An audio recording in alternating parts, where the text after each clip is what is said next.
Je passe à mon sujet.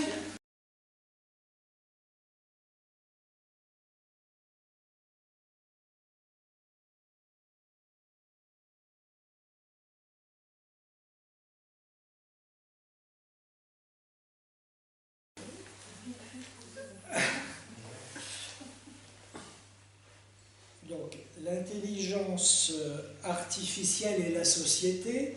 Cette conférence d'aujourd'hui, elle veut introduire plusieurs conférences qui vont venir. Déjà celle de mercredi prochain, l'intelligence artificielle, virgule, comment ça marche. J'ai commencé. Et puis, 3 conférences du 20 mai, 27 mai et 3 juin sur l'aliénation numérique. Donc le 20 mai, l'aliénation numérique au travail, le 27 mai, l'aliénation numérique hors travail, et le 3 juin, 3e volet, nos personnalités colonisées par les GAFA. Oui, toujours sur ce grand cycle sur le capitalisme, mais là, comme vous le voyez, c'est l'occasion de dire, c'est un cycle sur le capitalisme, disons, high-tech, hein, où là, je mets l'accent sur les nouvelles technologies. Voilà, donc, là, 4 et 11 mars qui viennent, aujourd'hui et la semaine prochaine, et 20, 27 mai, 3 juin. Entre les deux, je vais aborder des sujets qui ne sont pas du tout étrangers, puisque, par exemple, le 29 avril, je vais parler du techno-féodalisme. C'est quoi le techno-féodalisme? C'est le fait que les GAFAM font la loi dans la société. Facebook, Google, Apple, Facebook, Amazon, Microsoft. On peut ajouter récemment, maintenant, on peut ajouter les sociétés de technologie, intelligence artificielle. Et après le techno-féodalisme le 29 avril, je vais aborder le 6 et le 13 mai ce que j'appelle le capitalisme de surveillance. Même chose, là ça tourne essentiellement autour de Google et Facebook. La façon dont les GAFAM, Google, Facebook, et ainsi de suite, hein, mais c'est Google, Facebook les plus connus, comment ces sociétés arrivent à tout savoir de nous. Voilà. Alors, aujourd'hui, c'est donc plutôt une conférence introductive.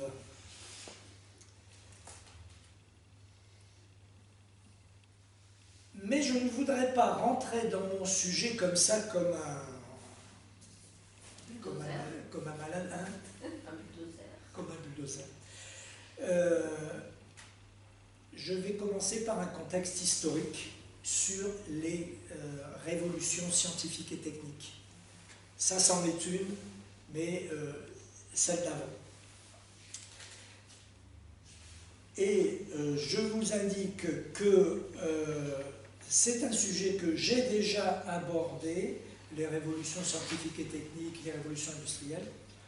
Le 8 février 2024, c'était à la Maison des associations de Place Garibaldi, quand nous avons projeté le premier épisode du documentaire de Stan Neumann, intitulé « Le temps des ouvriers ».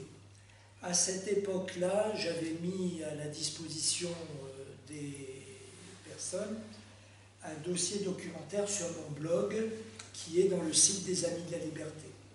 Donc vous le trouverez, c'est la date, c'est le 8 février 2024. Si vous tapez 8 février 2024, vous allez trouver, et le titre de la conférence était « Le temps des ouvriers ». Alors le contexte historique, je vais survoler bien entendu les histoires des révolutions industrielles, vous en trouverez assez facilement sur Internet.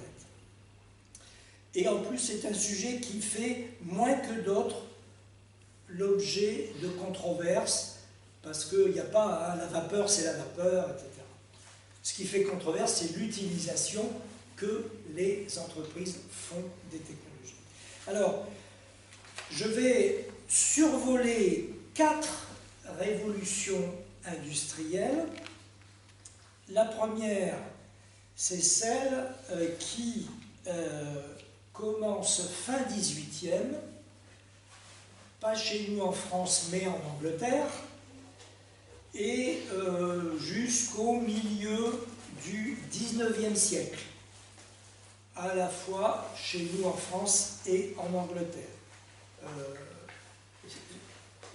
Je le dis une bonne fois pour toutes, le Royaume-Uni, il est en tête, hein, de la révolution industrielle, de la première.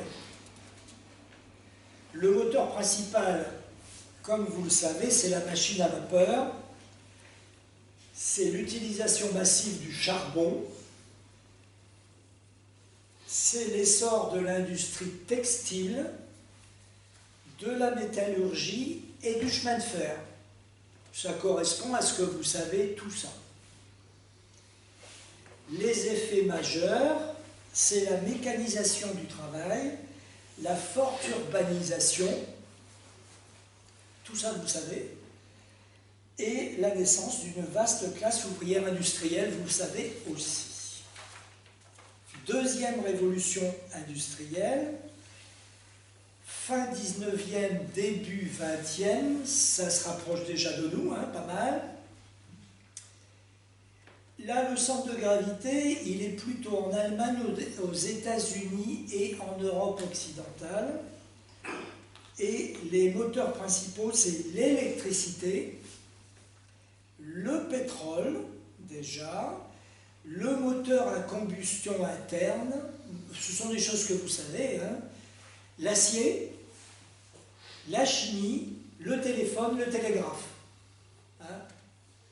Vous voyez tout ça, je rappelle des choses qui sont connues. Les effets majeurs, les effets de la première révolution industrielle continuent de se produire, bien sûr. Quand je dis par exemple urbanisation pour la première révolution industrielle, ces effets-là, ils vont se prolonger, même encore aujourd'hui dans certains pays. La mécanisation du travail, ça continue aussi, même si ça n'est plus dominant. Donc là, tout ça continue, mais vient s'ajouter la production de masse. Alors là, il y a 2 mots qu'il faut prononcer, c'est Fordisme et Taylorisme, dans le bon sens, Taylorisme et Fordisme. Taylorisme et Fordisme. Taylorisme, c'est fin 19e, début 20e, et Fordisme, c'est plutôt début 20e. Alors, quel est l'objet représentatif de la deuxième révolution industrielle? L'objet avec 4 roues, c'est la voiture, c'est l'avion, et c'est l'accélération du commerce mondial. Voilà. Voilà ce que je vais dire sur la deuxième révolution industrielle. Troisième révolution industrielle, à partir des années 1970, là nous les avons connus, sauf certains genoux, que je ne citerai pas. Années 70. Hein. Troisième révolution industrielle, elle est souvent appelée révolution numérique. Déjà, révolution numérique. Les moteurs principaux, alors je redis que les moteurs précédents continuent, mais avec un régime atténué. Moteurs principaux ici, c'est l'électronique, l'informatique, les microprocesseurs, les télécommunications, l'Internet vers la fin, années 90-2000, l'automatisation et la robotisation. Et les effets majeurs, mondialisation des échanges, économie de services. Alors, économie de services, je m'explique, c'est le développement de l'économie des services Okay, ce n'est pas de faire des économies de services. Hein. C'est le développement de l'économie des services du tertiaire. Les délocalisations, les nouveaux métiers du numérique et les nouvelles formes de travail. Nouvelles formes de travail,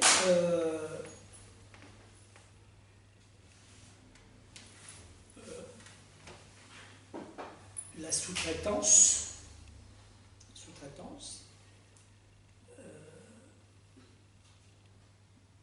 le temps partiel,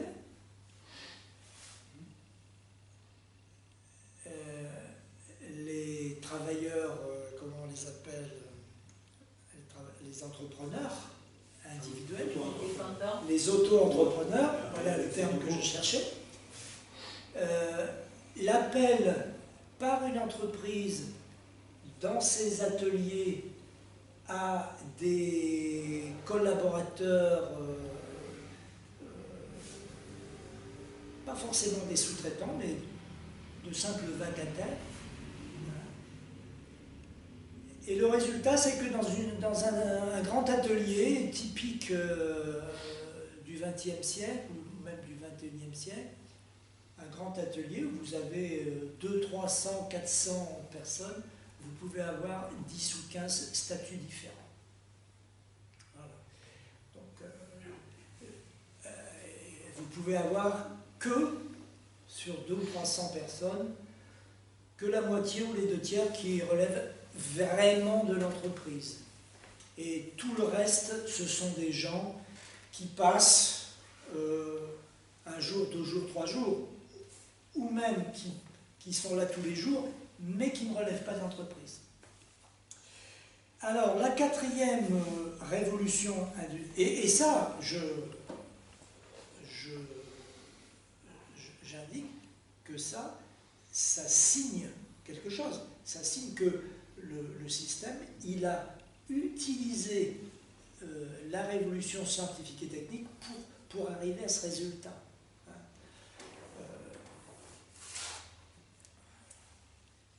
L'idée, si vous voulez, pour un tout petit peu concret, mais très très très vite, hein, je n'ai pas le temps d'aller plus loin, mais une technologie arrive et on va se demander quels aspects d'un emploi, d'une personne, cette technologie permet de dissocier, de mettre à part, pour la confier cet aspect à la technologie. Voilà. Donc la personne, elle existe toujours, elle est toujours là avec son emploi dans l'entreprise, mais des éléments de son poste de travail qui se révèlent du jour au lendemain automatisables, hop, on les met de côté. On va les confier à un ensemble technique nouveau. La personne, elle est toujours là, mais il y a un petit morceau de son emploi qu'elle a perdu, qu'elle ne fait plus. La personne, elle peut éventuellement être contente, parce que elle a perdu. Qu'est-ce qu'elle ne fait plus? Elle fait plus un truc, mais qui était répétitif, sale, abrutissant. Qu'est-ce qu'on pourrait trouver comme qualificatif? Voilà. Et elle ne le fait plus. Ouf. Qui était aussi pénible, hein, pour le corps. Hein. Sur tout ça d'ailleurs, hein, pénible pour le corps. Bon, là le cas typique c'est le bâtiment. Bâtiment travaux publics. Quand vous regardez un chantier du bâtiment, et si vous vous souvenez de ce qu'étaient les chantiers du bâtiment dans votre jeunesse, essayez de faire la différence, et essayez de vous creuser la cervelle pour faire la différence, et vous verrez que ça n'a plus rien à voir. La productivité a été multipliée par 100 ou 1000. Mais c'est toujours très pénible. Moi-même, je suis consultant technique du bâtiment. Quand tu prends un agglot de 20 kg pour faire les murs, il y a 50 ans, c'était pareil. Voilà. Donc, il faut voir. Voilà. C'est un métier très très pénible, valorisant pour celui qui aime ce métier, mais et même les coffrages, il faut monter sur être perché, etc. Bien sûr. Et ce qui est nouveau aujourd'hui, les travaux qui ont été faits à Nice se sont faits la nuit. Donc vous voyez les conditions de travail de ces gens. Ça commence à 10 h du soir. Moi j'ai vu boulevard Risso, bon, avec la coulée verte, hein, mais le boulevard Risso qui était coupé la nuit, 10 h du matin à 6 h du matin. Vous voyez les conditions de travail de ces gens-là. Voilà. Bon, donc j'en viens à la 4e révolution industrielle. Donc là, on est dedans. On est dedans depuis 5-10 ans peut-être. Hein, peut-être 10 si on compte des choses qui se sont produites mais que nous n'avons pas vues, hein, que nous n'avons pas vu venir. 5 si je prends l'apparition de ChatGPT en 2022. Là, nous l'avons vu venir, tous autant que nous sommes, j'ai envie de dire, même si on n'y a strictement rien compris, mais on a vaguement entendu dire qu'il y avait quelque chose qui se produisait. Alors, les moteurs principaux, là, c'est quoi? C'est les big data, données massives, big data. Et donc, ce sont les data centers. Voilà. Le monde, la planète est en train de se couvrir de data centers. C'est l'intelligence artificielle, ça va être notre sujet. C'est les objets connectés. Les objets connectés, on va dire 10 ans, plutôt que 5. Bonjour Victor. Bonjour. Bonjour. L'impression 3D, 3 dimensions. Connu à peu près. On peut aujourd'hui imprimer des maisons en 3D. L'architecture, par exemple, ça a plus à Voilà. tout comme On peut imprimer plein de choses. Je fais remarquer que l'impression 3D, c'est une des technologies dont on entend le moins parler. Pourquoi? Parce qu'elle est favorable au développement de la coopération et des petites entreprises. Et là, le système fait tout pour bloquer le développement de l'impression 3D. Les gens qui veulent faire de l'impression 3D, il faut qu'ils se battent pour trouver des matériels qui ont été développés dans pour répondre à leurs besoins. Explique-nous, parce que... Ben, si tu veux,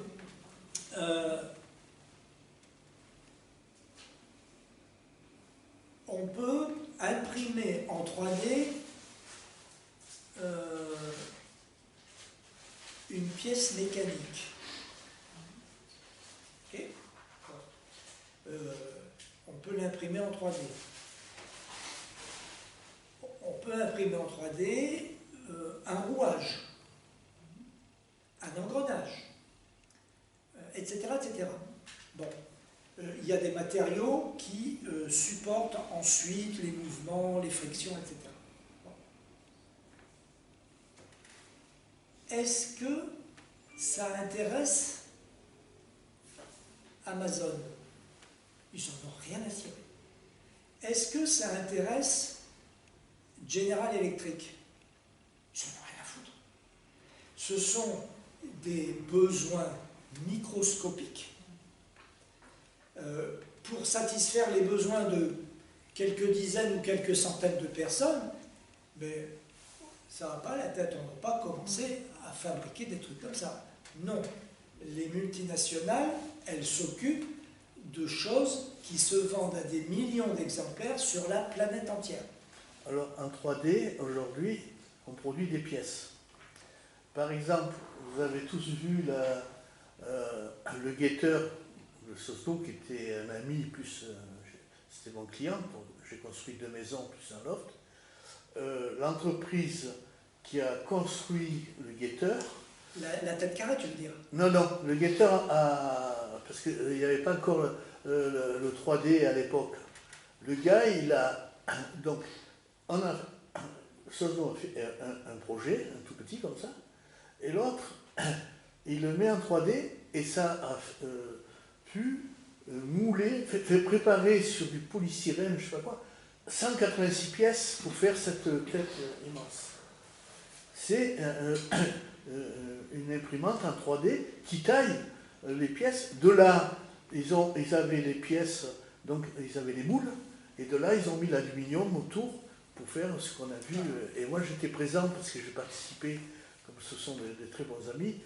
Il y avait le gars de Turin qui réalise énormément d'œuvres pour les artistes sur toute la planète, et des œuvres gigantesques. Il s'est équipé d'une imprimante 3D qui fabrique les pièces. Voilà. Alors, vous comprenez, ce qu'il faut bien voir, c'est que là, on est en présence d'une personne, un inventeur génial, un artisan génial, etc., etc. Il a son ordinateur, il a un logiciel adéquat, ad hoc, et une imprimante 3D.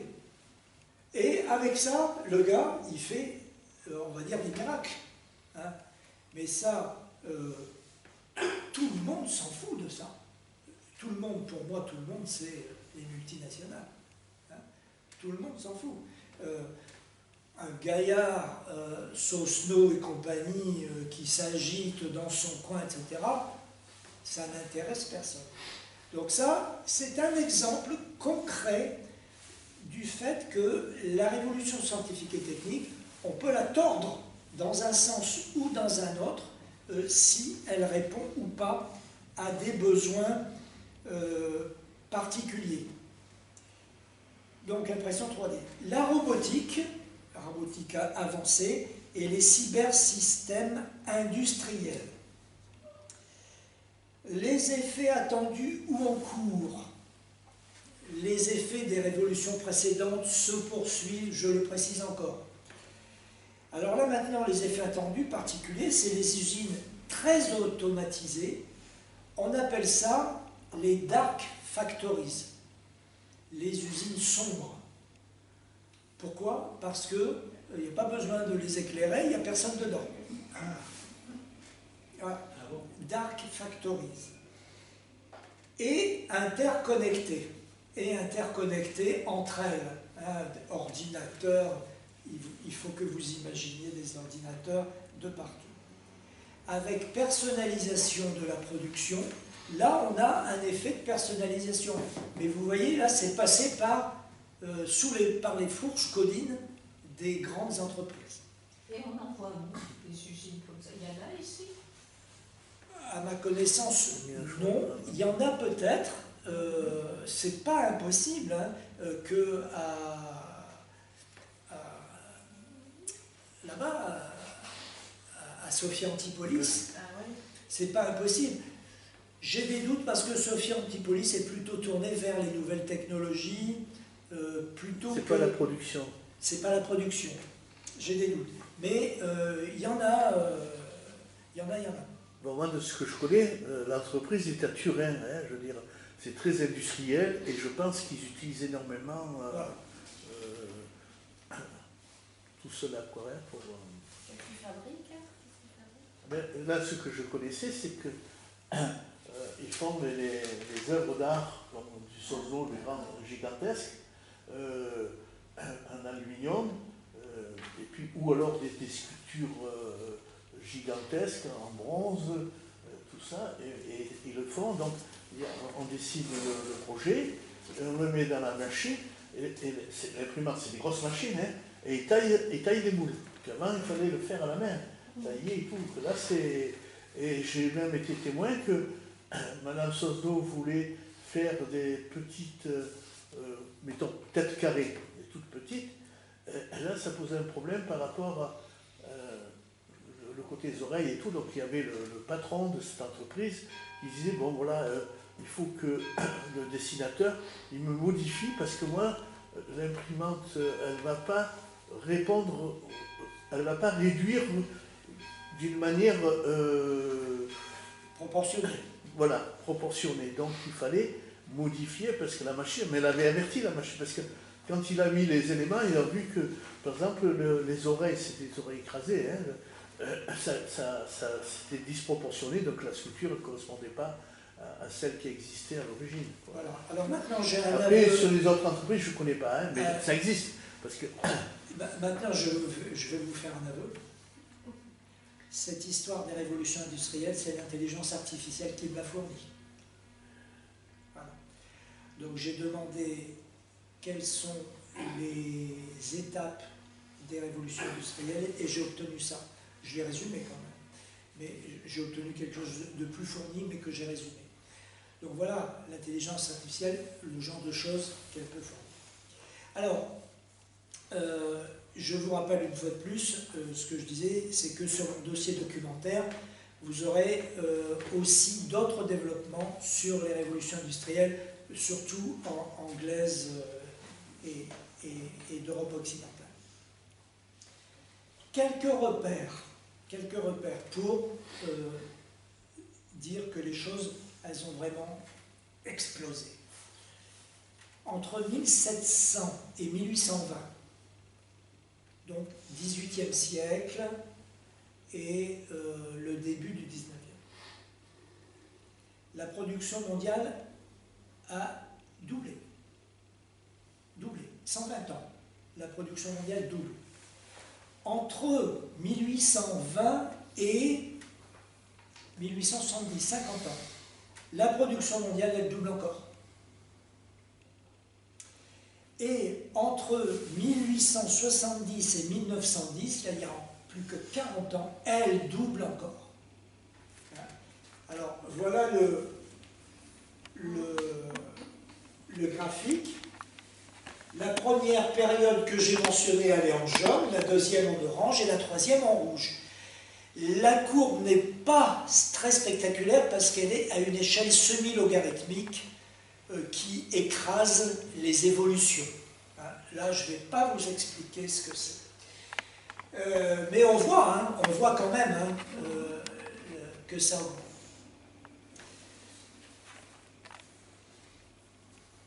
Deuxième repère que je voudrais donner sans... sinon ça ne serait pas complet, c'est que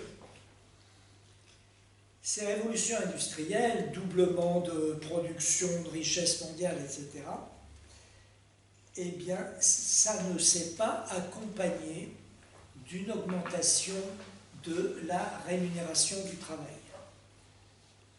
Voilà. Par exemple, alors bien sûr, si vous prenez la rémunération du travail en 1700 et en 1900, il y a une augmentation. Plus encore, si vous prenez 1945, 50, 60, etc., les fameuses 30 glorieuses. Mais, regardez ce schéma, ce graphique. C'est la part des revenus des classes populaires et des classes moyennes dans le total des revenus. Donc vous avez plusieurs courbes, c'est autant de pays. Je vous ai distingué 3 périodes. La première, elle va de 1900 à 1940. Vous voyez, les 40 premières années du XXe siècle. Eh bien, on va dire, il y a un pourcentage qui est entre 35 et 50-55% selon les pays des classes des revenus des classes populaires dans le revenu total. De 1940 à 1980, c'est nettement mieux. Vous voyez, il y a plein d'inégalités, hein. Vous les voyez, hein. Mais vous voyez quand même que c'est nettement mieux. Et de 1980 à aujourd'hui, regardez le retournement. Regardez le retournement. Avec aussi plein d'inégalités. Hein. La France, elle est en jaune là-dedans. La France, elle est là en jaune. Vous voyez? Bon. Ça, c'est une période indéfinissable, il n'y a pas de mouvement net. Ça, c'est une période qu'on appelle les 30 glorieuses. Les 30 glorieuses. Et ça, c'est le néolibéralisme. Voilà. Et à part le monsieur qui est bien jeune, nous, on appartient aux 30 glorieuses. Alors, nous avons commencé à travailler, nous par exemple, vers la fin de la période bleue, dans les années 70, hein, les uns et les autres, voilà, ici. Et nous avons fini de travailler par là, vers le milieu ou un peu après. Hein, 2000, 2005, 2010, selon les uns et les autres. Donc, on a connu une période. Est-ce qu'on l'a ressenti? Ce n'est pas sûr. Est-ce qu'on l'a ressenti? Ça, c'est pas sûr. Nous avons commencé à travailler dans une période qui était tout à fait favorable au facteur travail et notre carrière s'est poursuivie dans une période qui l'était beaucoup moins. Est-ce que nous l'avons ressenti? Ce n'est pas sûr non plus. Pas sûr du tout. Ça dépend des carrières que nous avons eues. Peut-être que tel ou tel a été impacté par le chômage ou bien par une carrière qui d'un seul coup a connu un tournant, etc., etc. Voilà. Mais sinon, nous par exemple, tous les deux, nous étions fonctionnaires, il y avait du feu. Hein. Il y avait du feu. Si on a eu une idée d'un retournement, c'est par les lectures, etc. Mais pas par ce que nous avons vécu. Mais, bon, moi je reçois, parce que j'ai dirigé plusieurs entreprises, Infogreffe. Contrairement à ce qu'ils disent aux médias aujourd'hui, qu'il y a énormément de création d'entreprises, moi le rapport que j'ai reçu, Infogreffe, hein, c'est le bureau de commerce, hein, il y a eu 538 000 radiations d'entreprises en France en 2025, c'est-à-dire plus de 54% par rapport à 2024. Il y a des créations d'entreprises, mais par centaines de milliers aussi, mais souvent c'est des auto-entrepreneurs où il y a un pouvoir d'achat très limité. Et là j'ai entendu, il y a 2-3 jours, il y a de nombreuses créations d'entreprises, etc. Et là, on voit aussi tous les jours que même des grandes entreprises qui suppriment des emplois, et on voit que la production française brande, sèbe, en liquide, ça devient catastrophique. Il y a, vous savez, ils sont en train de... il y avait Casino, là, pas loin, qui a été racheté par Intermarché. Auprès du Paillon. Près du Paillon. Ça n'a pas marché. Vous savez qu'est-ce qu'il va y avoir maintenant? Grand Frais. Ah. Qui a acheté Grand Frais? Les Américains. Ah oui. On perd ça aussi. Non mais, je suis révolté là. Quand vous apprenez ça,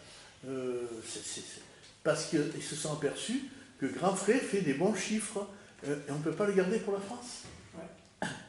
Et là, donc, l'ancien casino sur le Paillon, ça va devenir Grand Frais, et qui est devenu une société américaine. Donc, je passe maintenant à mon sujet. Les actionnaires aux États-Unis ont des intérêts, mais c'est toujours une entreprise française. C'est un fétichisme. Non, mais les bénéfices vont être distribués par les actionnaires américains. Non, mais s'il y a des... Je suis dans le business, je sais comment ça marche. Voilà, moi aussi. Mais s'il y a une compagnie aux États-Unis qui appartient à un groupe français, vous direz que c'est une entreprise française ou américaine? Mais moi, ce que je regarde... Non. Les dividendes, on les verse à qui? Aux actionnaires américains. Mais dans le cas que je parle, il sera versé aux actionnaires de la société mère. Mais c'est pas évident qu'ils sont soit français ou américains. C'est le fétichisme protectionniste. Mais non, Non, laisse-moi finir la phrase quand même. Il ne faut pas oublier que les actions peuvent se vendre à n'importe qui. La plupart des actions sur le CAC 40 ne sont pas dans les mains des Français. oui, Ils sont dans les... Et c'est vrai aussi... mais on a vendu Doliprane. Non, Non, on a vendu. Non, c'est pas vrai. non, C'est c'est pas vrai. les Moi, actionnaires. je ne saurais pas Les dire. actionnaires Je qui t'explique. ont accepté J'ai été de gérant vendre de des plusieurs actions. sociétés et je sais comment ça marche. Tu viens chez moi, je te montre tous les trucs du greffe que je reçois et comment ça marche. Et ce qu'on entend dans les médias, c'est faux. Quand on dit qu'il y a énormément de création d'entreprises, moi je vous montre les chiffres officiels. Je ne parlais pas de Sans ça. parler Je des ne 180 parlais 000 radiations en cours. Allez, Je ne parlais pas de ça. Mais il ne faut pas oublier Non, il faut mettre que les choses les au clair. sociétés américaines n'appartiennent pas aux actionnaires américains. oui, non, Et alors, c'est sûr que là, il Ils faudrait... appartiennent à des actionnaires partout. il- Et aussi, il c'est est l'idée incontestable. d'une société américaine Oui. ou française, Oui. c'est pas juste. Oui. Non, si on parle des actionnaires Bien sûr. et des possédants. Bien sûr. L'étude précise de l'actionnariat des entreprises, ça c'est un travail à faire. En général, on se contente de... Oui. Et je pourrais dire comme Britannique que l'idée que tous les compagnies qui ont le quartier général ou sont cotées dans la Cité de Londres ne sont pas des sociétés britanniques. Ils ne sont pas. Les actionnaires, les affaires, les usines, tout ça, c'est mondial. Alors je passe maintenant, je stoppe cette polémique. Je stoppe la polémique. Je contredis absolument pas. Pourquoi ils ont acheté Je stoppe la polémique. Non, mais ça m'énerve. ça. Attends. Donc, Je suis dans la réalité. Là, voilà. l'intelligence artificielle, donc maintenant je vais aborder les effets positifs et les effets négatifs. Donc les effets positifs, tout d'abord, on l'a déjà évoqué, ce sont les gains de productivité. Il n'est pas question de les nier. Il y a une économie de travail humain et qui d'entre nous pourrait se plaindre d'une économie de travail humain? La question, elle n'est pas tant celle-là que de savoir ce qu'il en advient après. Est-ce que cette économie de travail humain, elle est utilisée pour supprimer des emplois ou bien pour permettre le développement d'emplois plus riches, plus polyvalents, etc. Voilà. Question que je n'aborde pas. Je la mentionne sans l'aborder. Alors, l'IA, aspect positif, elle allège le travail des travailleurs manuels dans l'industrie. Au titre de cette économie de travail humain, les travailleurs manuels dans l'industrie, Jean-Pierre l'évoquait pour le bâtiment par exemple, mais il disait aussi qu'il reste encore, évidemment, des tâches pénibles. Le transport, le stockage. Regardez à Saint-Roch, à la gare de marchandises, comment les gens travaillent. Ils ont des grands rayonnages, des grandes machines, je ne sais pas comment ça s'appelle, des élévateurs, on va dire des élévateurs, c'est peut-être pas le bon vrai nom, et tout se passe très bien. Bien. Il y a gare que la toute fin de la chaîne, quand il s'agit de le mettre dans la voiture ou le camion, que quelquefois ça devient pénible. Voilà. Surtout quand c'est la voiture d'une personne privée comme nous. Là, il faut qu'il y ait quelqu'un qui y aille avec ses petits bras musclés et qui le mette dans la voiture. L'intelligence artificielle allège aussi le travail des travailleurs intellectuels. Par exemple, là je vais vous donner une liste un peu à l'après-vert. Les personnels de direction. Le CATIP, c'est les résumés de texte. Ou ce que je disais tout à l'heure, présenter un document d'une manière attrayante, sous la forme d'un dialogue entre un homme et une femme. Là, je veux dire, les personnels de direction, les directeurs, les chefs de direction, les grands pontes, ils sont avides de ça. Et ils ne disent pas toujours qu'ils ont travaillé avec l'intelligence artificielle. Et là, c'est l'objet de polémiques. Bon, même chose pour les techniciens, les chercheurs. Regardez, moi, ce que je vous ai dit tout à l'heure.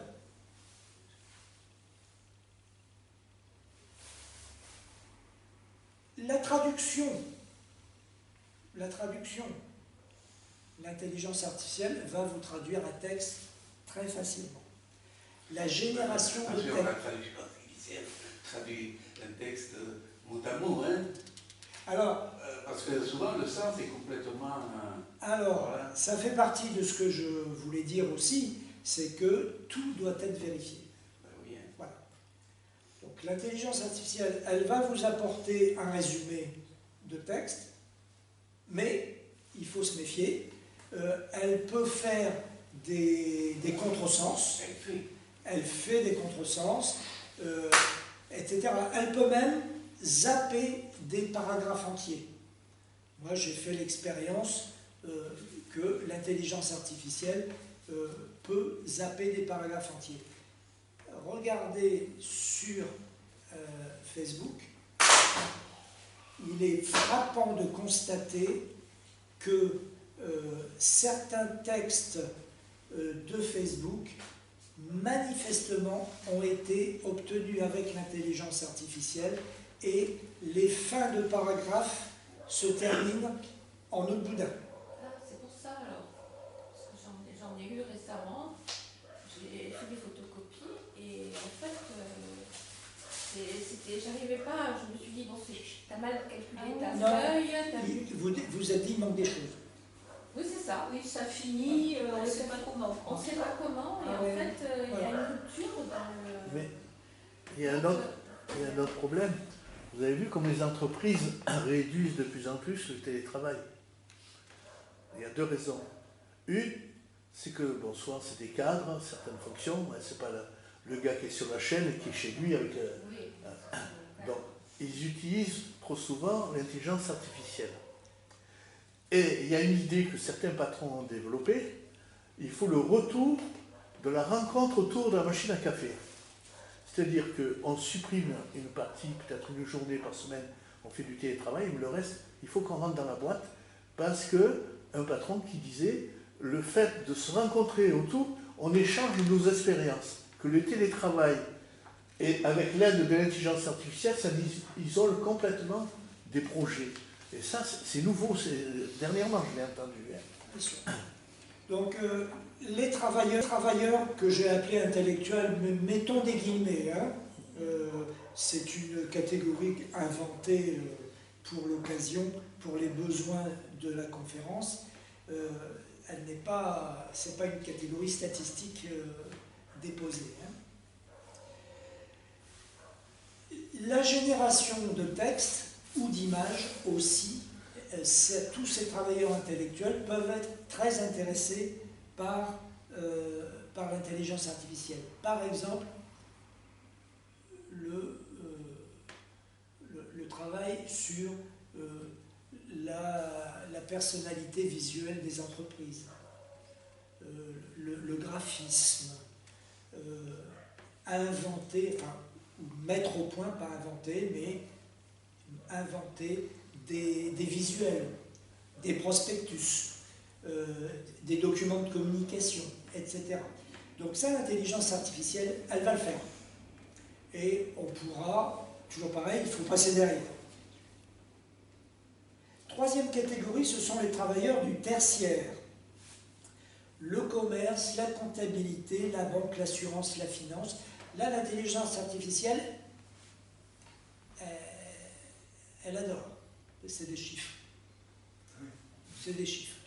Dès que vous avez beaucoup de chiffres à manipuler, évidemment, l'informatique, l'intelligence artificielle, elle est à snaffaire, comme on dit. Mais là, il y a une réforme importante. La facturation des entreprises, qui est numérisée, ils en parlent. En fin de compte, c'est que les factures que vous faites, vous les envoyez aux impôts. Donc, et c'est l'intelligence artificielle qui va voir si vous les avez déclarées dans vos revenus, dans votre chiffre d'affaires, toutes les entreprises auront... Alors, ça va être d'abord les facturations auprès des services publics, etc. Et au fur et à mesure, toutes les entreprises. Voilà. Et en fin de compte, c'est pas un employé qui va contrôler si vous avez bien déclaré Non, votre c'est un chiffre robot, d'affaires, mais ça va être l'intelligence Voilà. artificielle. Donc là, vous avez un exemple de ce que j'ai appelé tout à l'heure le capitalisme de surveillance. Puisque là, vous avez pas vraiment des personnes, hein, mais des robots qui ont été programmés. Les personnes, elles sont au niveau de la programmation. Et on trouve toujours des personnes quelque part. Hein. Mais vous avez en première ligne des robots qui vont manipuler tout ça.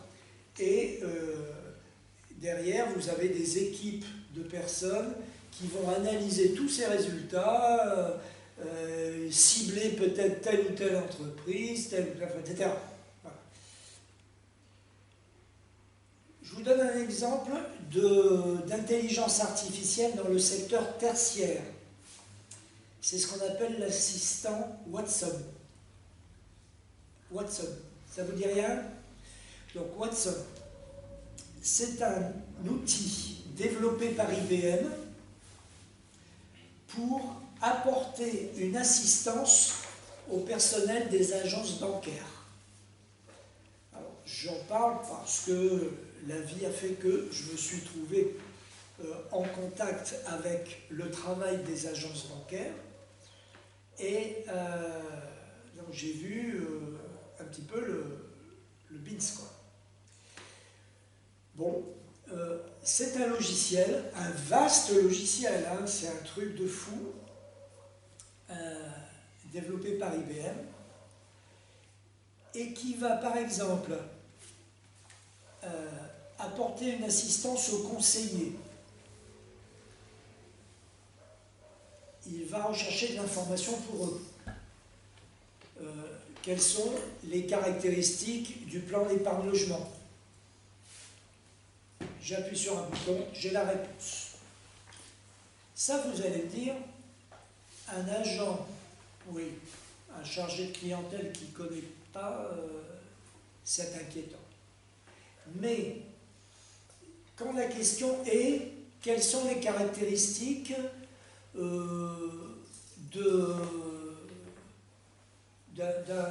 truc d'assurance vie? J'appuie sur un bouton, j'ai la réponse. Et là, dans la banque, je vais vous dire, il n'y a personne qui connaît la réponse. Ça, je peux vous le dire. Personne ne connaît la réponse. Dans le détail que va fournir l'intelligence artificielle. C'est-à-dire un très très grand détail avec les taux, les machins, les ceci, les cela.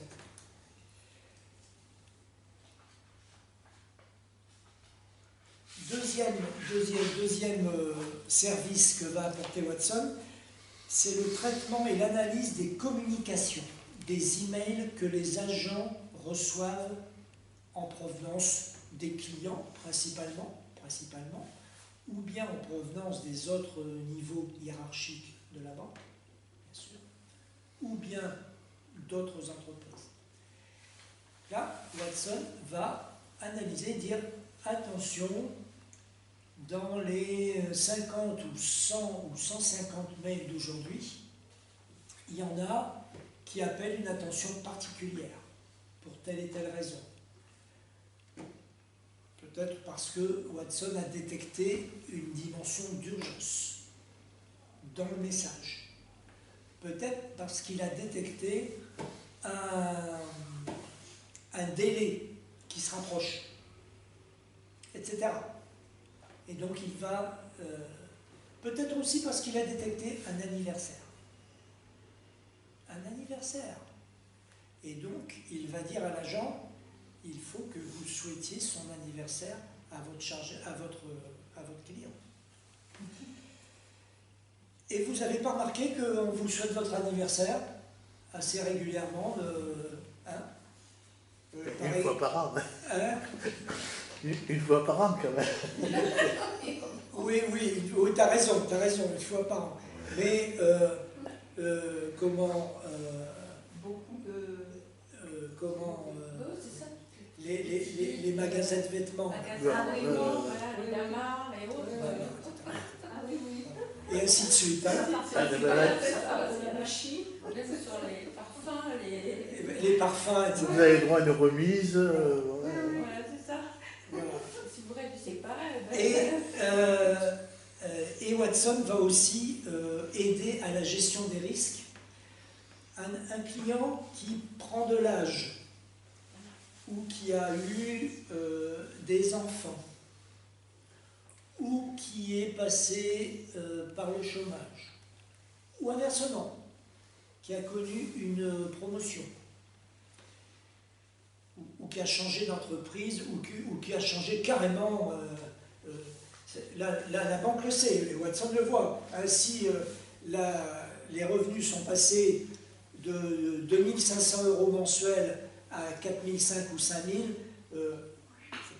Bon.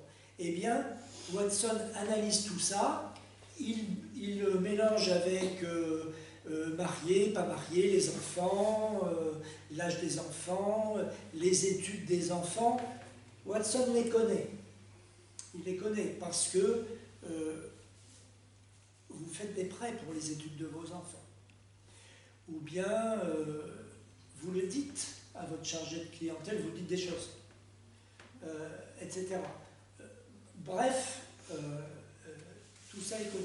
Eh bien, Watson, chaque jour qui passe, il compile tout ça et il détermine des messages qu'il adresse à l'employé. Ça, on va dire, c'est des gains de productivité. On ne va pas trop s'en plaindre. Bien sûr que derrière, il y a de la surveillance, bien sûr. Bon, on ne va pas trop s'en plaindre. Pour l'employé, il y a une économie de temps de travail. L'information, il n'est plus obligé de la rechercher, quelquefois d'oublier de la rechercher. Parce que vous arrivez le matin, vous vous dites aujourd'hui il faut que je fasse ça. Et puis le soir vous dites j'ai oublié. Donc Watson, lui, n'oublie pas. Voilà, donc tout ça, ce sont des avantages. N'oublions jamais que derrière tout ça, vous avez, parce que Watson, qui fait un super boulot, on va dire, derrière ça, il y a des programmeurs spécialisés, des gens qui ont décortiqué la structure du travail dans les agences bancaires. Il a fallu s'y mettre à plus d'un, hein. C'est un truc de fou, la structure du travail dans une agence bancaire, surtout si on veut répondre à des besoins fins, précis. Et puis il y a des scientifiques qui ont conçu des outils statistiques, etc. Donc, ce que l'on peut dire, autre aspect positif, c'est qu'au bout du compte, c'est dans les entreprises qui utilisent l'intelligence artificielle, type agence bancaire, ou bien toute autre entreprise, que l'intelligence artificielle a le plus d'avantages. Dans les entreprises qui utilisent l'intelligence artificielle. Une entreprise qui veut utiliser l'intelligence artificielle, qu'est-ce qu'il faut qu'elle fasse? Il faut qu'elle achète Watson. Ça va lui coûter une blinde. Watson, ça coûte cher. Mais c'est la banque qui l'achète. Et elle achète un droit d'usage pour toutes ces agences. Bon, grosse banque, beaucoup de droits d'usage, beaucoup d'agences, beaucoup de droits d'usage. Ça va lui coûter une blinde. Mais si le service rendu est au rendez-vous, pas de souci. Je donne 1 million d'euros pour utiliser Watson, mais si ça me fait économiser ou si ça produit au moins 1 million d'euros de produits bancaires, parce qu'il faut, il faut voir, il y a un téléphone qui sonne quelque part, c'est pas le même. Si Watson permet de vendre plus de plans d'épargne, plus d'assurance vie, plus de contrats téléphoniques, plus de des prêts immobiliers, etc., etc., le million d'euros, il est vite oublié. Voilà. Donc ça, il y a un plus dans la société. Ah oui, mais je dis n'importe quoi, mais je trouve quand même que ta description, elle fait peur quand même, parce que maintenant, moi je vais à ma banque, je vais voir quelqu'un qui m'explique des trucs, et derrière, je verrai Watson. C'est pas lui qui me parle, c'est lui qui me parle, mais il n'a pas trouvé tout seul, quoi. Tu vois ce que je veux dire? T'as raison, mais je peux pas dire le contraire. Quand tu me parles, tu me dis, Mais je comprends. Moi j'ai un voisin, il travaille aux impôts, il est dans son service, il contrôle les petites sociétés. Ils étaient 12 dans le service, ils ne sont plus que 2. Ah ouais, voilà. Et il me dit, si tu savais ce qu'on ramasse beaucoup plus à 12, parce qu'avant on était sur chaque dossier, on voyait si l'entrepreneur ou l'entreprise avait tout déclaré ou pas. Là, l'intelligence artificielle leur donne les données. Et hop, ils font l'enquête. Et s'ils s'aperçoivent qu'il y a fraude ou autre, et il m'a dit, à 2, on est beaucoup plus rentable qu'à 12 à l'époque. D'accord.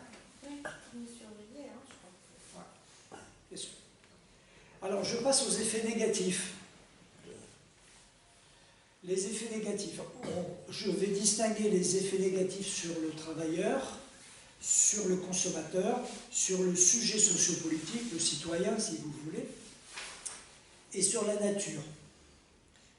Je vais être très elliptique sur la nature. Les effets négatifs sur le travailleur. Il y a d'abord, déjà évoqué une fois ou deux, le fait qu'on redoute des suppressions d'emplois. Là, nous ne savons pas encore ce qu'il va en être. Des études parlent de 300, 400 000 au niveau mondial emplois supprimés. 300, 400 millions. Ah oui. 300, 400 000 emplois supprimés au niveau mondial. Des études. Par des sociétés, hein, je ne vous les cite pas. Elles sont dans le texte que vous aurez. 300, 400 millions. Mais entre ce qui est évalué aujourd'hui et ce qui pourrait être évalué dans 1 an, dans 2 ans, dans 5 ans, dans 10 ans, on ne sait pas trop. Parce que il y a aussi d'autres études qui disent que l'introduction de l'intelligence artificielle ne rétablit pas la productivité des entreprises. Voilà. Il n'y a pas la rentabilité des entreprises continue de chuter comme c'est depuis 50 ans. Il faut que vous sachiez que globalement, les économies mondiales, je mets à part la finance. Attention, c'est très important. Globalement, les économies mondiales, leur rentabilité... Alors, si je mets à part la finance, qu'est-ce qui reste? Il reste l'économie réelle, c'est-à-dire textile, métallurgie, tout ce que vous voudrez, qui est du concret, du pratique, de la manipulation de matières, de matériaux, etc. Donc l'économie réelle. Eh bien, cette économie réelle, elle est en perte de rentabilité continue depuis les années 1970. Vous vous rendez compte un peu, hein?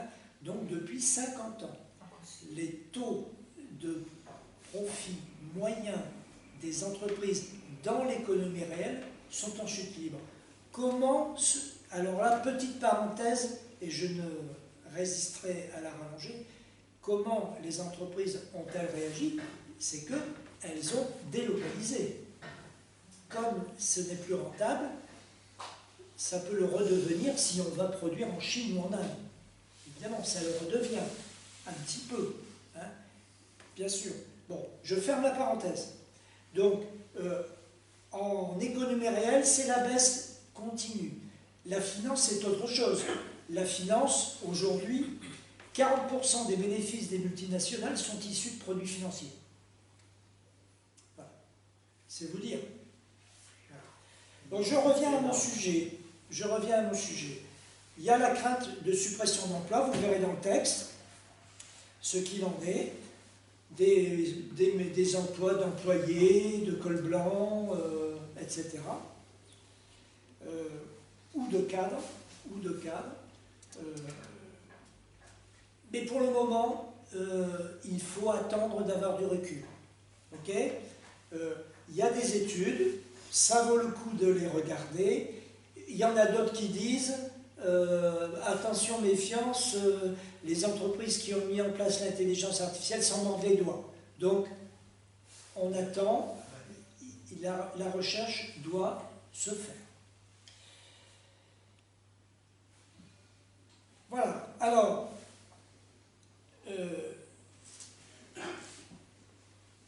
des pertes d'emploi, il y en aura, combien on ne sait pas, mais il y en aura, et il faut se demander ce que vont devenir les travailleurs restants.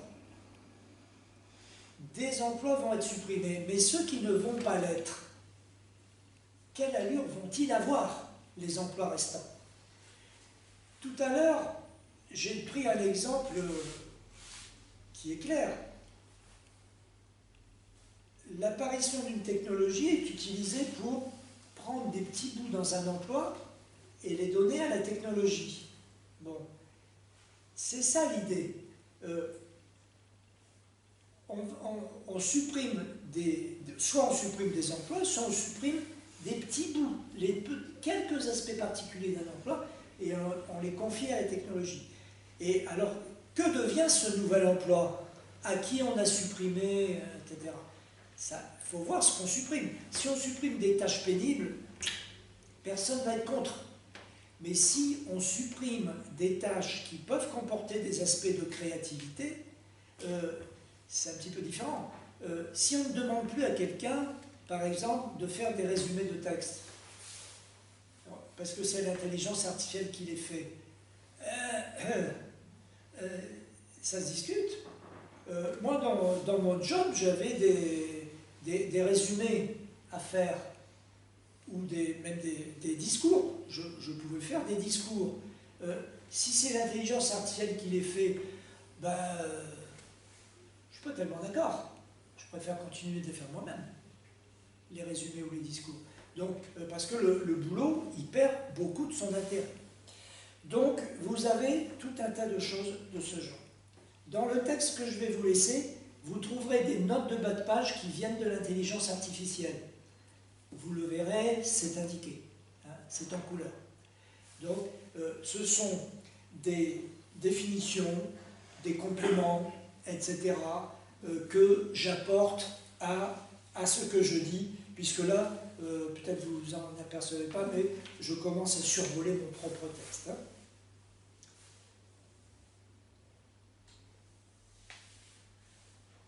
Les aspects négatifs en éducation, ne les oublions pas. Ça les puissants, ça les chatouille et ça les gratouille. De supprimer des profs, de les remplacer par des chatbots, définition dans le texte, de les remplacer par des plateformes intelligence. Je passe aux effets négatifs sur le consommateur. Alors, sur le consommateur, on va... je vais revenir à ce qu'on disait. L'intelligence artificielle, elle se trompe énormément. Je n'ai pas beaucoup insisté là-dessus, j'ai évoqué en répondant à votre intervention. L'intelligence artificielle se trompe énormément. Et en particulier, l'intelligence artificielle a un gros défaut, c'est qu'elle veut à toute force répondre aux questions qu'on lui pose. Voilà. Et donc, ça donne lieu à quelque chose qui est très particulier, c'est la bouillie numérique. Donc, parce que nous sommes en 2026. L'intelligence artificielle date de 2022. Ça fait 4 ans. Bien sûr que chaque jour qui passe, ça progresse. Mais on est loin d'une situation où l'intelligence artificielle aurait toutes les réponses à toutes les questions. Les entreprises sont en train d'améliorer ça tous les jours, en apportant à leurs propres outils des documents, des sources documentaires toujours supplémentaires. Chaque jour. Parce que l'Internet croît à une vitesse formidable. Et toute augmentation d'Internet doit être récupérée par les plateformes d'intelligence artificielle pour améliorer. Vous voyez, bon. Mon exemple sur la météo. Bon, si vous avez un paquet de sites sur la météo qui se créent tous les jours, ou bien un nouveau paquet qui se crée parce qu'il y a une nouvelle technologie, un truc extraordinaire qui se passe dans le domaine, il faut que les entreprises récupèrent ça.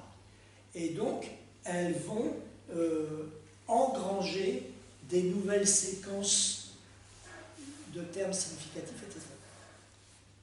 Donc, elles se trompent, au jour d'aujourd'hui, elles se trompent. On appelle ça la bouillie numérique. Deuxièmement, alors là, c'est important et c'est quelque chose de plus difficile à détecter. Ce sont les biais cognitifs. Qu'est-ce que j'entends par là? Si vous prenez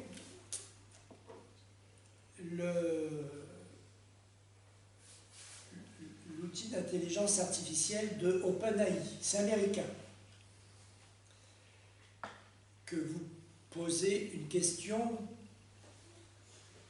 pointue, un tout petit peu tordue, hein, comme sans doute certains d'entre vous savent les concevoir, et je sens que vous êtes des gens tordus. Eh bien, vous avez OpenAI avec ses biais cognitifs qui va répondre d'une certaine façon. Vous avez Grok, G-R-O-K. À qui appartient Grok? Elon Musk. Elon Musk. Ah ouais. Elon Musk. Grok va répondre d'une autre façon. Et puis vous avez DeepSeek. D'où vient DeepSeek? La Chine. De la Chine. Troisième réponse. Donc, méfions-nous. Il y a des biais cognitifs. Elon Musk, le premier, reconnaît qu'il est intervenu sur son outil Grok pour modifier les réponses d'un tel ou tel domaine. Ah, il a reconnu? Bien sûr, bien sûr, bien sûr. Mais sans même parler d'intervention consciente, si les réponses dans un outil d'intelligence artificielle ont été pilotées par des hommes blancs, des hommes blancs, anglo-saxons, WASP, les WASP. Et Victor, WASP, c'est white, anglo-saxon, protestant. Donc, c'est ça, hein, c'est ça. Oui, oui. Voilà. Donc, si les réponses ont été pilotées par des WASP, white, W, anglo-saxon, AS, et P, protestant, eh bien, elles vont être d'une certaine... ça va être telle ou telle réponse. Si elles sont pilotées par des Noirs, par des Chinois, par des femmes, par... etc. ça sera d'autres... Ça peut, ça ne sera pas forcément. S'il y a des procédures de modération, ça peut être corrigé. Mais s'il n'y en a pas, ça ne le sera pas, etc. Et donc, je passe de cette idée de biais cognitif à une autre, qui est celle que, eh bien, des puissants peuvent introduire dans leur outil des biais, mais conscients. Et là, ce ne sont plus des biais, ça reste des biais cognitifs, mais là, ils ont une autre dimension. C'est que là, c'est du pouvoir de persuasion qui est introduit dans un outil technique. C'est-à-dire que l'algorithme, il est conçu d'une manière telle qu'il y a un biais. Donc, méfiance. Les autres défauts de l'intelligence artificielle pour les consommateurs, c'est d'entraver les rapports interpersonnels. Parce que nous allons vers nos écrans, vers nos machines, nous dialoguons avec des plateformes, mais est-ce que nous continuons à dialoguer comme il le faudrait, soit entre nous, couple, famille et autres, mais soit aussi dans l'entreprise, hein, etc. On subit la Ou alors censure. on dialogue, mais en s'inspirant de ce qu'on a vu. De ce qu'on a vu. Et de ce qu'on a lu, qui est une lecture de... Il y a de la censure. Je vais vous raconter une anecdote. On a fait une conférence sur l'islamisme. La conférencière, elle m'a dit, comme elle a été agressée par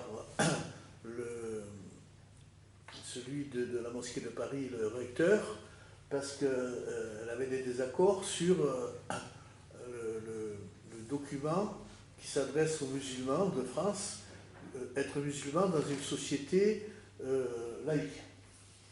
Donc elle m'a demandé de lui envoyer mon enregistrement pour qu'elle voie. Bon, elle a effacé quand même 10 minutes de conférence pour ne pas la mettre en difficulté parce qu'elle a eu des menaces de toutes sortes. Elle me dit, tu m'envoies V-transfert. Je dis, mais moi c'est gros fichier. Alors vous allez voir. V-transfert. WE transfert. Le siège est à New York. J'envoie 3 fois, elle me dit, je ne reçois rien. Voilà. Alors, c'est bizarre. Je me l'envoie moi-même. Je ne reçois rien. Parce qu'il y avait le mot islamisme dedans. Donc, voilà. Je l'ai envoyé par gros fichier. J'ai dit, mais écoute. Autre plateforme. C'est Suisse. C'est franco-suisse. Franco-suisse. Et là, c'est passé dessus. Et là, ça passe. Donc, ça vous donne une idée, ça. Ça, c'est un exemple intéressant. C'est que la présence ou l'absence d'un mot va déboucher sur la transmission ou la non-transmission. Ah oui, quand même. Non-transmission, c'est censure. Hein. Oui, censure. Mais je lui ai dit qu'il ne faut plus qu'elle utilise les transferts, parce que comme elle est la cible, parce que ça... parce que oui, transfert, c'est américain. Ouais, d'abord, je l'ai vu, c'est New York, mais pour quelle raison? C'est qu'elle dénonce, elle est d'origine algérienne, elle dénonce l'islamisme comme des intégristes musulmans. Ça n'a rien à voir, elle n'accuse pas les musulmans, mais elle dit que les intégristes religieux manipulent les musulmans en France, etc. Et c'est pour ça qu'elle subit des pressions. Et je dis, mais ne prends plus sur les transferts. Donc il faut faire attention à ça. Ça, c'est un exemple vraiment concret de censure par le biais. Et là, il n'y a personne derrière, en fait. Oui, hein. C'est l'algorithme qui prévoit que islamisme. Oui, et puis là, c'est vraiment la porte ouverte pour les gens qui ne disent que ça, à la face où on façonne des pensées uniques. Voilà. Quoi. Alors, un dernier aspect sur les défauts pour le consommateur que nous sommes d'outils numériques et autres, c'est les effets sur les facultés psychiques. Alors, là, il faut parler de quelque chose qui est important. C'est le scrolling. Scrolling. C'est quoi le scrolling? C'est faire ça. Hein. Vous savez pas vu.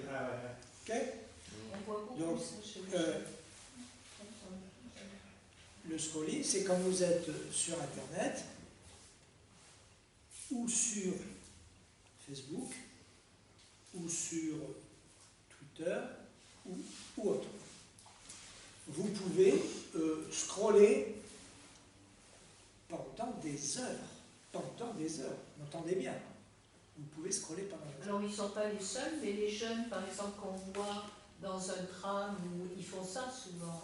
Bien sûr. Donc ça, il faut savoir que ça a un impact sur les facultés psychiques. Et il y a une dimension de drogue. Parce que, quand est-ce qu'on s'arrête, hein? Je scrolle pendant 10 minutes, un quart d'heure, une demi-heure, 3/4 d'heure, 1 heure. Quand est-ce que je m'arrête? Peut-être que si je scrolle encore 1 minute de plus, je vais le trouver, le message qui va m'intéresser. Peut-être que si je scrolle encore 1 minute, peut-être que si je scrolle encore 2 minutes, peut-être que si je scrolle encore, etc. Vous voyez? Donc ça, on appelle ça la drogue numérique, le scrolling. Et ça a des effets très négatifs sur les capacités d'attention. Effet négatif sur le citoyen. C'est relatif à tout ce qui concerne les choix individuels, les choix sociopolitiques. Je reviens sur les biais que j'ai évoqués tout à l'heure.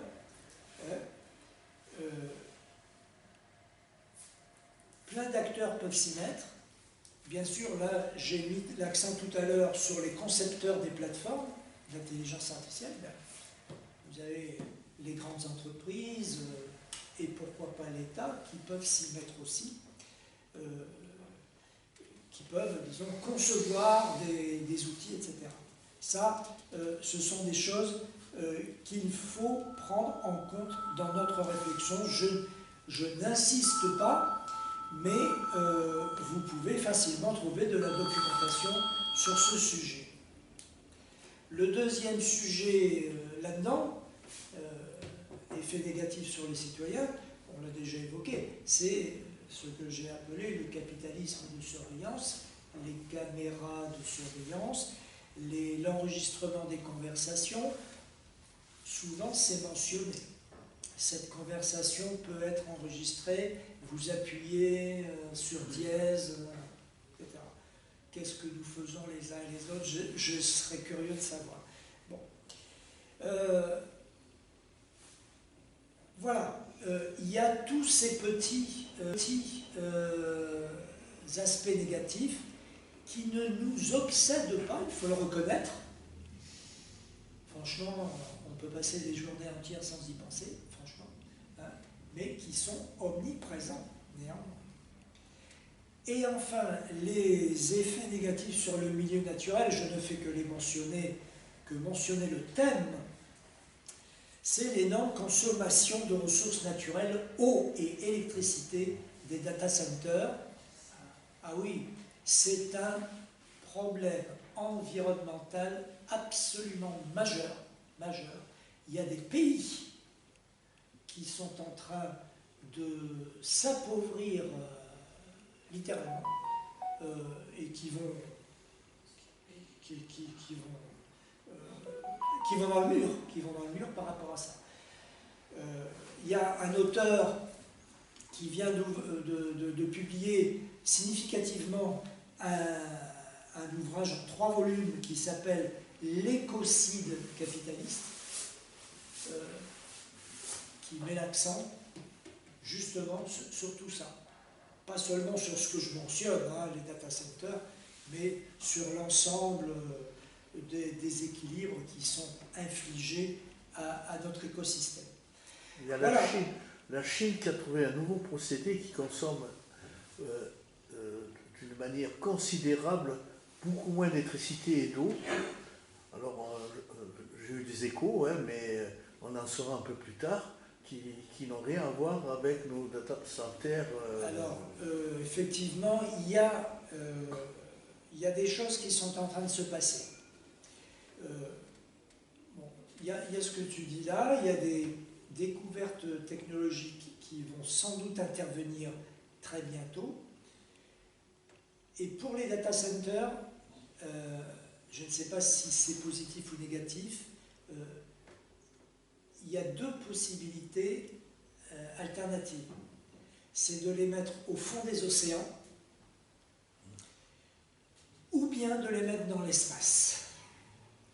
Donc il y a un débat, il y a un débat en ce moment, y compris au sein des GAFAM.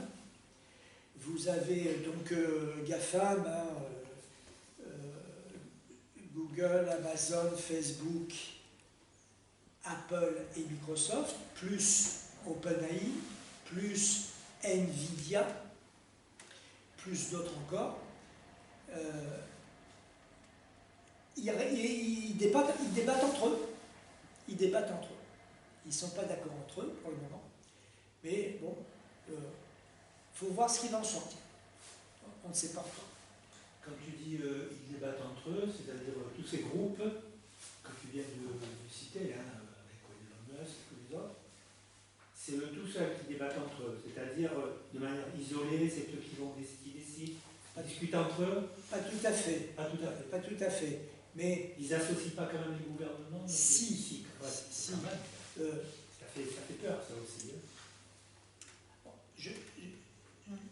On va dire.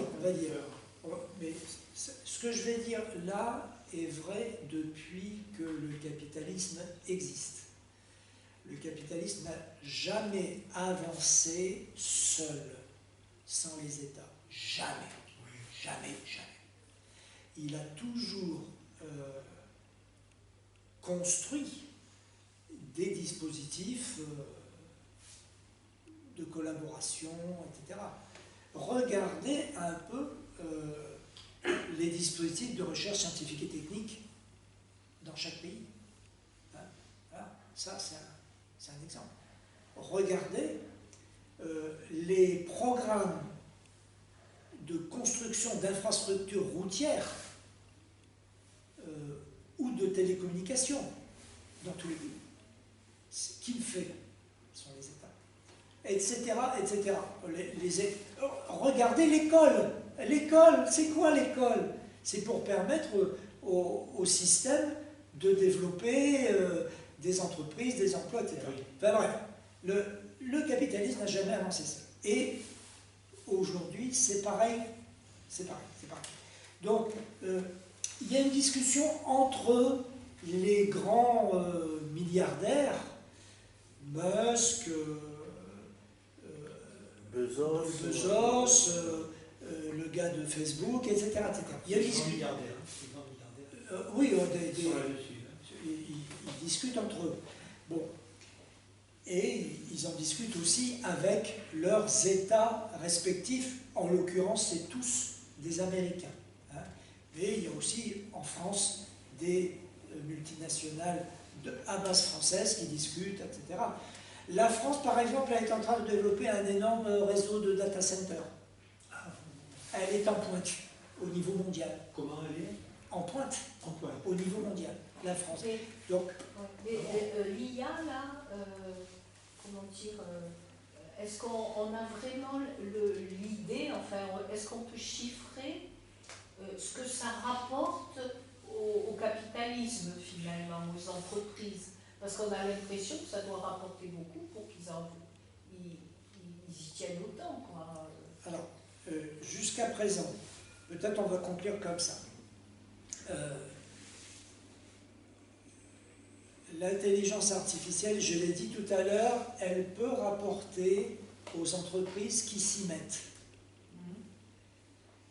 Elle peut, et après ça se discute, c'est pas forcément évident. Bon. Il y a des rapports qui disent que au bout du bout, là où il y a des êtres humains, c'est finalement mieux. C'est finalement, je crois. Mieux. Ah oui. Mais laissons de côté. Attendons que les années passent. Par contre, ce qui est sûr, ça on peut le dire dès aujourd'hui, c'est que l'intelligence artificielle développée par les la demi-douzaine ou la dizaine d'entreprises qui dominent le monde dans ce domaine, elles ne rapportent strictement rien aux entreprises qui la développent. Ah bon? Elles coûtent de l'argent. Et alors pourquoi ils font ça? Alors, Ça, c'est le constat aujourd'hui. Hein. c'est le Ouais, c'est constat. comme ça, ouais. C'est énorme, quoi. C'est le Non, constat. C'est le constat aujourd'hui. Donc, ça me coûte de l'argent. Donc là, nous sommes en présence, on va conclure là-dessus, nous sommes en présence d'un pari comme le capitalisme n'a jamais cessé d'en faire, d'un pari technologique. Le capitalisme fait le pari que l'intelligence artificielle qui est dans son b.a.-ba, Ouais. dans ses balbutiements plus exactement, là, hein, 2022, hein, 2022, nous sommes en 2026, hein, donc nous sommes en train d'assister à la naissance de quelque chose. Bon, eh bien, les entreprises, nous y assistons, mais les entreprises, elles sont en train d'y travailler. Alors, ça représente en investissement quelques milliers de milliards de dollars. Quelques milliers de milliards de dollars pour toutes ces entreprises. Et aucun retour sur investissement pour le moment. Mais le pari qui est fait, c'est que il y aura un moment où ce sera rentable. Et bien ça, qui vivra verra. Ouais. Mais il y a des entreprises américaines qui licencient par milliers de ces entreprises d'intelligence artificielle alors, actuellement. Actuellement, Google, Microsoft, par exemple, Amazon, ça c'est les GAFAM, ils en sont à des centaines de milliers d'emplois déjà supprimés. Ah oui, Amazon, ses hangars, ses entrepôts, ils sont quadrillés avec des fils, de la fibre optique sans doute, voilà. Et il n'y a plus de bonhomme, hein. Il n'y a que des commandes, etc. Moi, ce qui me semble quand même, enfin, ce qui ressort de ça, c'est quand même que cette IA, elle conduit à une transformation essentielle, je ne sais pas moi, des bases psychiques et des bases psychiques sociales de l'humanité. Alors, Et est-ce qu'on n'attendent pas ça pour se faire encore plus de blé? Je sais pas, alors c'est un peu, peut-être ça semble complètement fou ce que je raconte. pas du tout. Ça, c'est ce que je vais aborder lors des 3 conférences de mai et juin. Ah ouais. L'aliénation numérique, au travail, hors travail, et nos personnalités colonisées par les GAFAM, c'est mon sujet. C'est d'expliquer que l'intelligence artificielle, mais bon, il faudrait dire la révolution numérique dans son ensemble. Oui, voilà. L'intelligence artificielle, c'est un terme qui est sexy, mais c'est la révolution numérique. Donc, ça a des impacts sur nos cerveaux. Oui, et les petits-enfants, nos petits-enfants, là on les voit avec le scrolling. Oui, Ça se voit, hein. oui, bien sûr, bien sûr. C'est un petit détail, mais... Alors, la semaine prochaine, je vais... les choses seront un petit peu différentes. Le titre, c'est l'intelligence artificielle, comment ça marche. Donc, je vais essayer d'expliquer des petites choses. Hein. Bon, j'en ai déjà expliqué 2 ou 3 là, hein, mine de rien. Bon, on va continuer. Et accroître votre vocabulaire. Hein. Il y a beaucoup de choses, je ne fais que introduire des mots. Hein. Mais si vous aurez le texte là aussi, comme toujours, et donc si vous tapez dans Wikipédia, vous aurez tout. Hein. Donc, comment ça marche? Je vais essayer de situer l'intelligence artificielle par rapport à ce que nous avons connu, nous, les uns et les autres, la soixantenaire et septuagénaire, dans les années 70, 80, 90. Qu'est-ce que c'est que nous avons connu à ces temps-là? On ne s'en est pas rendu compte, évidemment, on s'est rendu compte de rien, mais c'était différent d'aujourd'hui. Le paradigme n'était pas le même, la façon de fonctionner n'était pas la même. Voilà. Mais c'est intéressant ça de savoir. Ouais. Ah ouais, très intéressant. C'est bien de savoir quelques petites différences par rapport. Voilà. Et puis éventuellement, je peux aussi vous expliquer deux ou trois bricoles sur la façon de militer avec l'intelligence artificielle. Ah, d'accord. J'ai trouvé sur Internet un rapport de chercheurs militer avec l'intelligence artificielle. Et donc, on peut, Mais militer si on a le temps, au sens large. militer. D'accord. Militer. Je suis un militant, je milite avec l'intelligence. Je vais demander quelque chose. Juste 30 secondes. Ce que tu as dit tout à l'heure, en France, on a investi, donc tu as dit, sur l'intelligence artificielle. Les data centers. Ouais. Est-ce que c'est un investissement public ou un investissement privé? Alors, Oui. c'est important de savoir. honnêtement, je ne peux pas te le dire, mais ce que je suppose, d'après ce que je connais de l'organisation qui est celle de notre pays, si tu veux, moi je pense que il doit y avoir des différents acteurs. Bien entendu qu'il y a les premiers acteurs qui sont des multinationales franco-françaises ou multinationales tout court. Hein. Tout court. Bon, première catégorie d'acteurs. Bon. En France, tu as des institutions qui sont prévues pour accompagner les investissements, etc.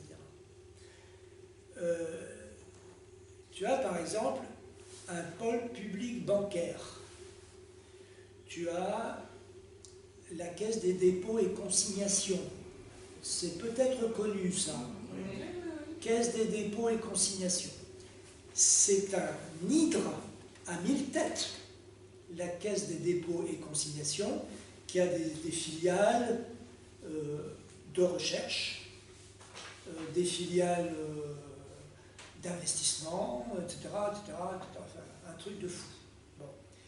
Et au niveau de l'État, il y a le ministère des Finances, le ministère de l'Industrie, etc. Bon. Il y a le CNRS. Il y a des tas d'organismes publics qui sont prévus pour accompagner les investissements. Donc, et puis il y a les régions qui sont au courant de tout ça. Pas dans les grandes lignes comme je suis en train de le dire, d'abord parce que je ne connais que ça, que les grandes lignes, mais dans le détail, les régions, la région PACA, il y a des tas de gens au sein de la région PACA, des élus politiques et des administratifs, qui œuvrent tous les jours pour accompagner l'investissement dans tous ces domaines.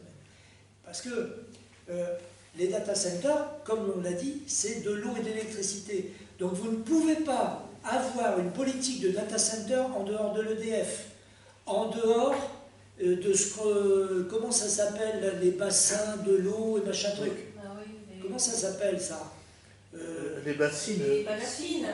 Oui, les bassines. bassines. Non, mais il y a une institution sur l'eau. Bon, j'ai oublié son nom. Mais vous ne pouvez pas faire sans eux. Oui, j'ai compris. Hein, si on met des data centers par-ci par-là, tout de suite il faut. Ça s'appelle comme ça? Comment il dit ça? Data center, centre de données. Centre de Eh bien, il faut premièrement aller voir EDF.